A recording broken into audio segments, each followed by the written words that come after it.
Ladies and gentlemen, welcome to another episode of Wrestling with Freddie, now known as Wrestling with Friends. On today's episode, the late, great Jeff... Wait a minute. I just rhymed. That's why I said it. I was trying to rhyme. Yeah, sorry. Well, I got nothing else, so you're dead. Current. Just say current. The late... Current doesn't rhyme with great. It's true. All right, fine. The current great Jeff died. That's how you want me to introduce you? The not so late great. This is Wrestling with Friends. Now that those introductions are all over, we've already discussed Monday Night Raw. We got an early jump on it last week. Jeff, I think the world finally agrees with us and understands the value and importance of Sami Zayn and just how great he truly is. His greatness has flowed off him like sweat from a forehead and dripped upon the Usos, improving their greatness as well. Everyone in the bloodline is great, even though it's broken and falling apart. He's improved not only the WWE, but professional wrestling as a whole. Yeah. Agree or disagree? I agree. And what's funny is like, I don't give myself credit for this. I give you credit for this, Freddie. If anyone goes back and listens to this podcast, it's insane how many predictions we've made. Like, and I'm giving it 80% you, 20% me, but like, it's like you were putting Sami Zayn over, saying he's the face of the franchise. And I was laughing because I thought you were being ironic. And it's proven to be true. Like, he's now like the most over guy in wrestling. I was talking about how Vince will be back with the, in the Royal Rumble, you'll see. Like, it was like literally.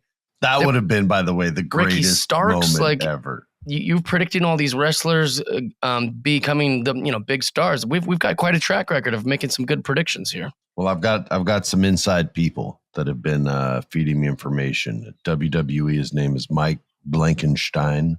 Okay. And at AEW, there's this girl named Erica Falanovitz. And both of them let me know who's getting pushes month to month-ish. I keep them on the payroll. And that's how we keep the people informed. I invest in this show, Jeff. I know. Here I am just reading Dave Meltzer like every other fan. You've got Philip Burnetsky over at TNA. You've got Filonovich over at Justin Downing over at WWE. You've got all these really secret moles. I like it. Yeah, and they don't mind me putting their names out there like that. They don't mind. They don't mind. Great. No, I've actually gotten way more wrong than right, but I appreciate that. I will say this: I friggin' love Sami Zayn. Everybody knows that. He's my Marlon Brando. And I met him at a house show, and I was there with Baron Corbin just talking. I had never met Sammy before, and he came up and introduced himself while I was chatting with Baron, and then Baron had to go and get his match ready for that night's match. And this is years ago. I mean, years ago, bro.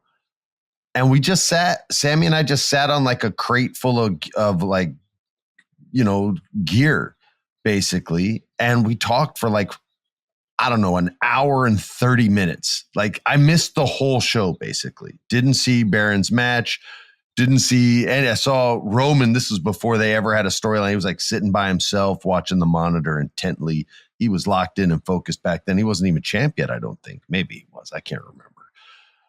And we just sat there and we talked about everything. We talked about life, art, show business, the history of this business, the history of wrestling. I just remember going like, man, I love this friggin' dude. It's a shame the company will like never friggin' push this guy. Like, he's got so much going on, but they're never going to do that. Again, this is like 8 years ago, probably 9 years ago. And to see how wrong I was just based on fate and circumstances, right? But to see him become, and I don't know if he's a permanent face. By his own words, he had that great interview with Ariel Helwani where he said, for a year, I could be the face for a year, but I don't think I could have a 3, 4, 5, 6, 7 year run like a John Cena, because I know who I am. I'm not that guy. I look like me, is what he said. And I remember watching that and being like, this is the most humble, honest interview a wrestler has ever given, and he's doing it on purpose in character. And when we saw him on Friday Night SmackDown and have him with that conversation with Paul Heyman, which I know you loved it. It was a little muddy in the middle, but I didn't care because he still got his message through.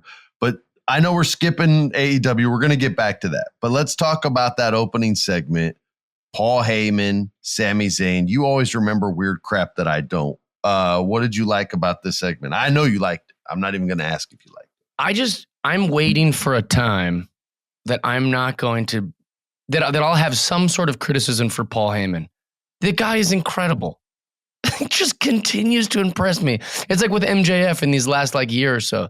Like I've watched MJF and I go, he did it again. But like Paul Heyman's been doing it forever. In fact, this is a little bit of a side quest, but just this week I saw a TikTok that was like from the Montreal Screwjob documentary. Like when they somebody made a thing about the Montreal Screwjob. I don't know what it was on, but this was just like a 60-second TikTok. And even Paul Heyman's opinion about that was so good and perfect. He was like, yeah, if I'm Vince McMahon, I own the business. And if I say you're going to drop the belt, there's no discussion. It's not like, well, I don't want to drop the belt. Listen, I'd say, oh, you don't want to drop the belt? We'll find a way to get the belt off you. It's my business. I decide who wins. And it was like, he's just direct and great. And even when he's being kind of an insensitive jerk, you're like, he's right. So I very rarely disagree with Paul Heyman. I think he's amazing. And this was no different. Whether he's literally telling Cody Rhodes the meanest thing I've ever heard in my life or telling Sami Zayn just the truth. I mean, he's incredible. I mean, he did it again. Yeah, he's a painter out there, man. It's crazy to see someone it's not that he's been that good his entire career. That amazes me because he hasn't been. He keeps getting better. He keeps telling better stories. His promos keep getting smarter and smarter, and he'll allow the audience to catch up with him, right? He'll allow them to catch up with whatever shtick he's doing, and then he'll punish them for it a couple weeks later and start something new and have a new take and a new rhythm to his promo. And instead of being angry, he'll be tender and sensitive. And then once you get used to that, then he's going to cut your throat for getting used to that.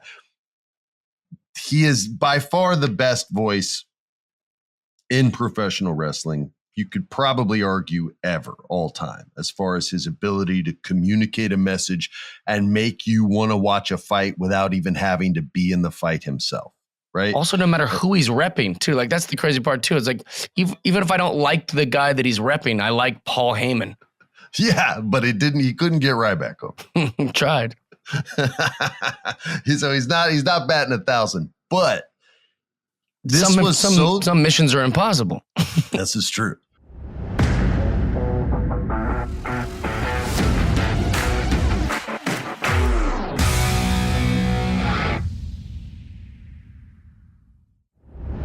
He had basically the same promo with Cody Rhodes on Monday, and then had a completely different promo with Sami Zayn that's supposed to be the exact same on Friday.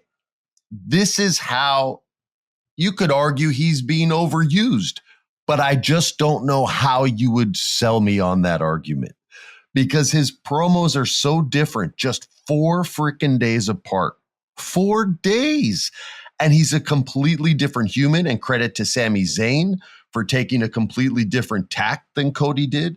Cody sort of nodded a lot to Paul Heyman, acknowledged what he was saying is hurtful but true. Sami was aggressive and hot and in his face. Cody's made you feel like, ooh, this is the beginning of a supervillain story because when he fails, he's going to turn heel and be with Paul Heyman, and that's going to be insane. Sami was like, I will never be with you, Paul Heyman, never. Yeah. In fact, I'm going to try to sabotage you. I'm going to sabotage the bloodline. Oh, wait, I don't have to. Y'all are already sabotaging yourselves. Jey Uso split. Who do you think Jimmy's going to side with? The bloodline that's falling apart, or his identical twin brother that he shared the womb with?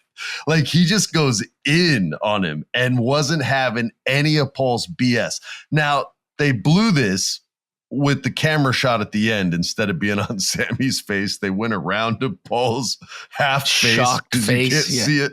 While Sammy's like yelling and giving you passion. And you're just like, all right. But look, they've been taking chances. I'll rack that one up to they took a chance. Just please don't do it again. Sorry, go ahead. You wanted to Well, I was going to say, like in a movie, like that's such a badass move for the guy to like pull you in close and like say some stuff into your ear. Like that's such a boss move. But now when you have a microphone and you're shouting, you know, you don't need to pull me in and put it in my ear. You know, like it's like the whole stadium's listening. Imagine Marlon Brando's giving you this sweet monologue in a movie, right? And it's say the monologue is 4 minutes long. Okay, let's say it's about 6.5, 7 pages. And within this monologue, you see opportunities to cut away to the person he's speaking to. If for wrestling fans, a monologue is a promo. It's a long speech. And while he's speaking to this other actor, you find moments you cut away and you see the actor, you know, agreeing with some of the things he says, other things he finds offensive. What the F, bro? You think... But he doesn't say it. It's just a reaction, right? And Marlon's still talking, and then the camera zooms in nice and close to Marlon, and he's coming around to the end of his speech. He just says something awesome, Godfather-y, like when he says, you know, this favor I cannot do, or something like that, right?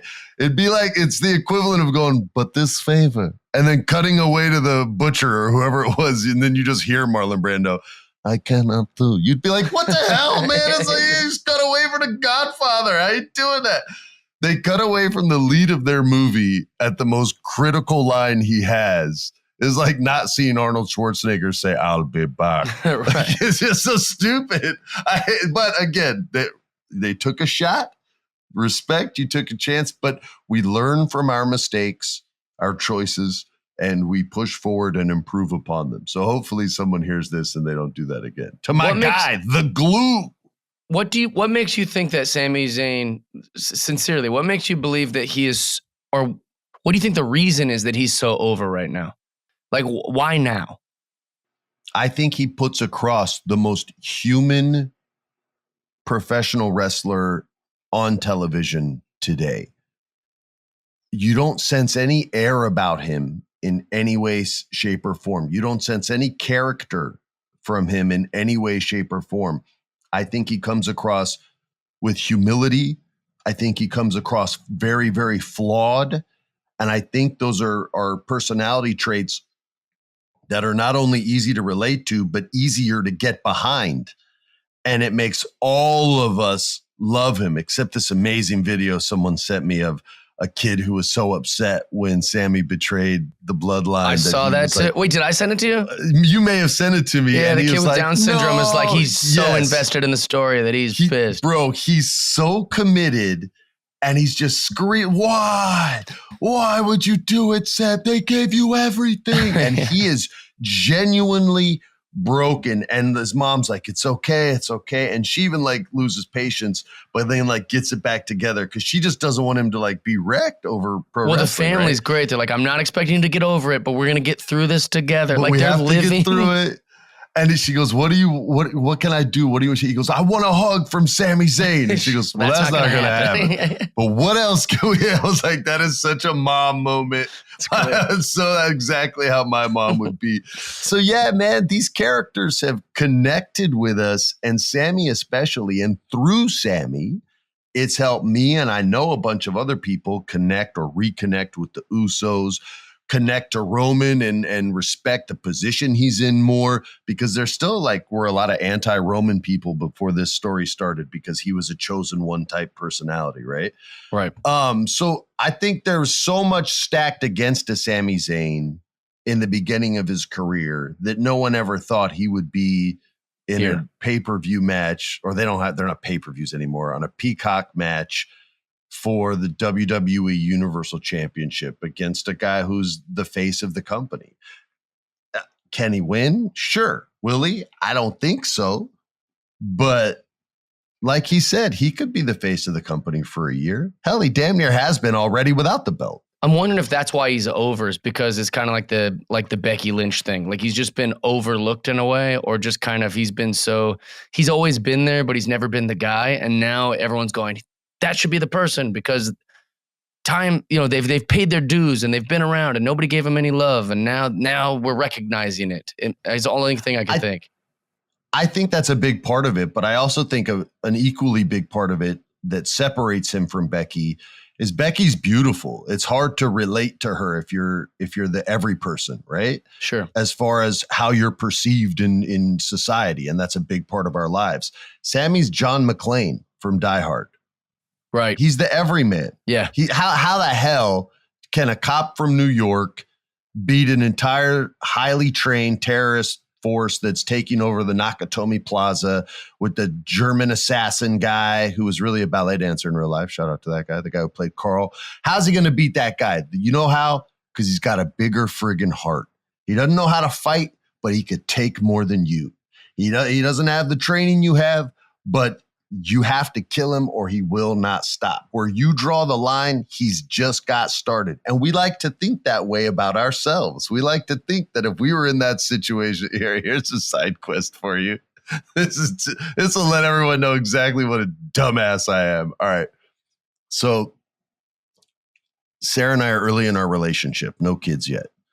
Bill Clinton was the president of the United States, and the White House invites Sarah to host a Christmas in Washington, which they have every year, where a bunch of singers come and sing Christmas songs to the president's wife, a bunch of like Washington people and some other people too, right? Did you say the president's wife? You mean Hillary Clinton? Yeah, but they do it every year. It's not just for President Clinton. I mean, whoever the president is. Oh, whoever it is. I see what you're saying. Yeah. So we go and Sarah's like, yo, we're going to meet the president. I'm like, yeah, I hate politicians, but whatever, man. I'll meet the president. That's cool.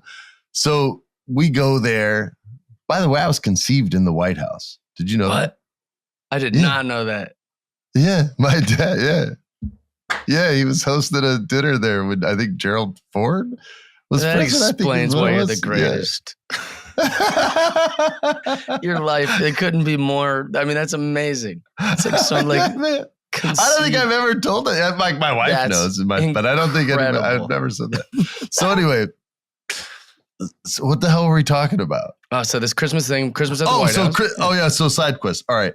So Sarah's going to host it. So she gets to wear like the fancy dress and all this. And I got to wear a friggin' suit. So I'm pissed off.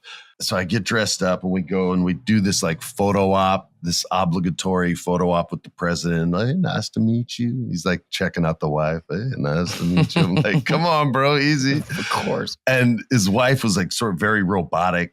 It like almost like creeped me out, right? We take the photo and then move on. I'm like, oh, okay, that's finally over.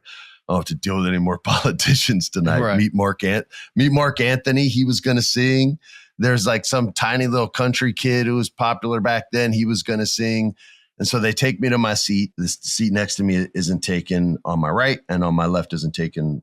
And all of a sudden the seats start to fill up. And then President Clinton sits down right next to me. He's on my right. Okay. So he's like, hey, good to see you again. I'm like, yeah, all right. Yeah. Good to see you again. Holy crap, dude. I'm sitting next to the president. And my wife comes down and sits next to me in between like her introducing the next singer. Like, ladies and gentlemen, Mark Anthony singing Silent Night, Holy Night. And so then she comes back and sits down, right?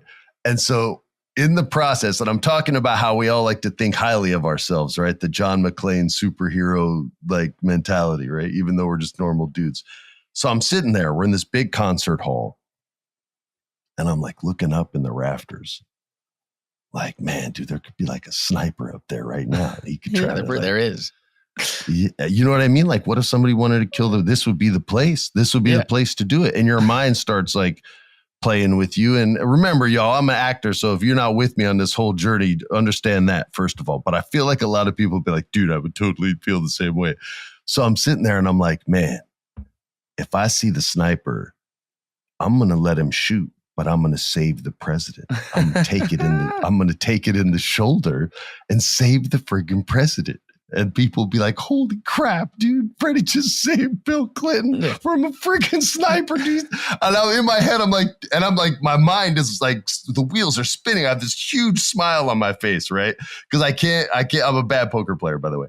I can't like hold it in. And the whole time I'm just fantasizing. I'm like, wow, everybody think you're the coolest guy in the world. Like even people who didn't vote for him would still respect it. That's such a gangster move. And I feel this look and I look over and he's looking right at me. He sees me smiling and he goes, he is good, isn't he? And he was talking about the little country kid. And I was like, I didn't even know someone was on stage. Like, someone's playing in my mind, I was already in the ambulance going to the hospital. Like, no, I did my duty. Anybody else would have done it too. I'm practicing my speech. And I'm like, oh yeah, no, he's real good. So we want to be that guy, or at least I do. Maybe we all want to be that guy. Yeah, so. we think we okay, do. So I don't know. Okay, good. I'm not alone. But yeah, man, so that's like, he just has that quality, that everyman quality. And when the everyman can reach the top, it's a big friggin' deal. And we want to believe it. So that's the long-winded 45-minute version of the answer.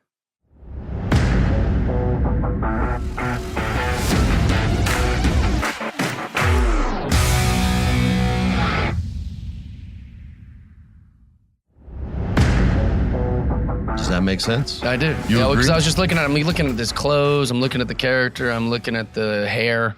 I'm just going, why now? Like, why did this pop out of all the things? The terrible hats he wore, the ska, the conspiracy character. Like, I mean, he's had a whole career. It's like, why was this the one that popped? And I agree with you 100%. I think it's because he's us. He's everybody. I mean, I don't know why we're saying he's us. Man.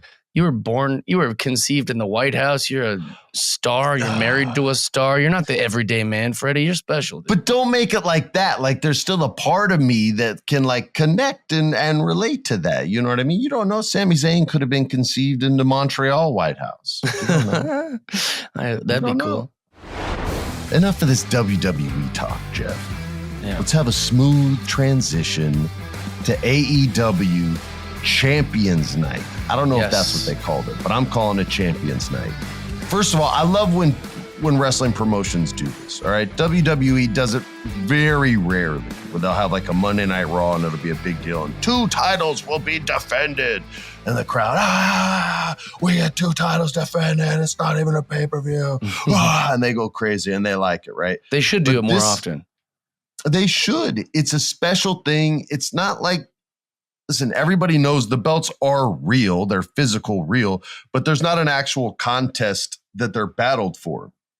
So everyone knows it. The titles are a part of the story and a chance to enhance the character and hopefully build and help develop the brand for years to come. Everyone's in on the secret. And the kids that aren't going to understand the gravity of a title match anyway. They just want to see cool flippy stuff and giant guys just smashing manly meat into one another. That sounded gross. Yeah. It's weird, but we know what you meant. Big E said a version of it that sounds better. I was trying to emulate that and I just butchered it. But anyway, the point is they don't recognize the value of the title. They're recognizing the value of the entertainment. I wish they would do this more. AEW, they don't do it often, but they opened with the world champion and the greatest professional wrestler in the world today. Not just MJF, but shredded Bruce Lee, shredded Maxwell Jacob Friedman, cut carbs out of his diet, looking rich. Came out, looked like he was chiseled from stone, and he wrestled Konosuke Takeshita, the dude that we talked about a couple months ago, who I thought was really, really sick. Then he got signed. Then he had a promo where we talked about him again, where he told MJF to shut up, called him a bitch in perfect English, which was awesome. So they have like this little bit of beef. So what better on Champions Night than for MJF to shut this son of a bitch? I'm talking about him like he's a babyface, but he's the heel champion who hates everybody, including me. And he goes out there, and this dude was doing New Japan Pro Wrestling babyface moves. You could argue that backflip was terrible, because it's what a babyface would do. But I would argue back. He was so cocky when he landed it and did that like double shoulder shrug, which was way more gangster than Henry Cavill's stupid like double arm thing when he's like, bah, bah, and Mission Impossible, which is so dumb. Max pulls this off, bam, double shoulder shrug. And it was so cocky and arrogant that I'd be like, nah, man, that's the most heel move of the whole match. I love this match. And the spot that followed that backflip, which is still, by the way, I'm talking about like, oh, hey, I did a backflip. That's amazing. When they do the layout as a finisher and a splash form, it's amazing. To land on your feet like that is double. And then they had that double off the rope thing where they're just smashing each other's face in. I love this match. You started the show with the world champion. Now, granted, he got to speak later in the show, but I thought it was really smart. I would not have done this. Vince would never do this. Well, maybe not never, but I don't think I would, because you're like, well, what could follow that? But they did. I love this match. It's my best of the week just because of that gangster ass backflip. And you hate on me if you want, or say you're a sucker for shiny stuff. Yes, I am. Oh, you know that I'm the biggest sucker for shiny stuff. I love a gimmick and I love all that. You know that about me. I am not. Can you do a backflip? No, but I did listen on Jericho Cruise. He did we had a day canceled where we couldn't do excursions in the Bahamas because there was a big storm and they couldn't dock. And so Jericho had to add all these things to the cruise ship that day so that people weren't pissed off. And one of the things is he added a big Q&A where he answered a bunch of questions. And one of his things was he had these little marks in his career where he was like, you know, like someone said like, or in his brain, he got it that he had to do a backflip off of the top turnbuckle. And if he couldn't do that, he wasn't going to make it to the next level of wrestling. He had to like figure out how to do it. And he's in the ring, no mat, no pad, no anything. He's just trying to do the backflip. And Jim Cornette's like, all right, you know, but just don't get hurt. And it's supposed to be his like last night in that wrestling circuit. He was moving on to something else, and he broke his arm before the match trying to do the backflip off the top turnbuckle. But it's quite a measuring stick of greatness to do that move for sure. Was this when he was in Smoky Mountain Wrestling? Yeah. And it was like, and it was already over. He was already moving on to something else. It was some sort of like He's probably going to New Japan or Mexico or somewhere. Some sort of great, they were having a night of champions kind of thing, similar to what we're talking about now. And Jim was like, just don't get hurt. And of course he came out and, you know, he had compound fracture in his forearm. He did the old Bob Orton gimmick and just wrestle with the cast for. He did. That's exactly what they did. They had him come out and he did a couple spots that weren't, you know, like big crazy things. And then that night he had to go to the hospital. Had surgery the next morning.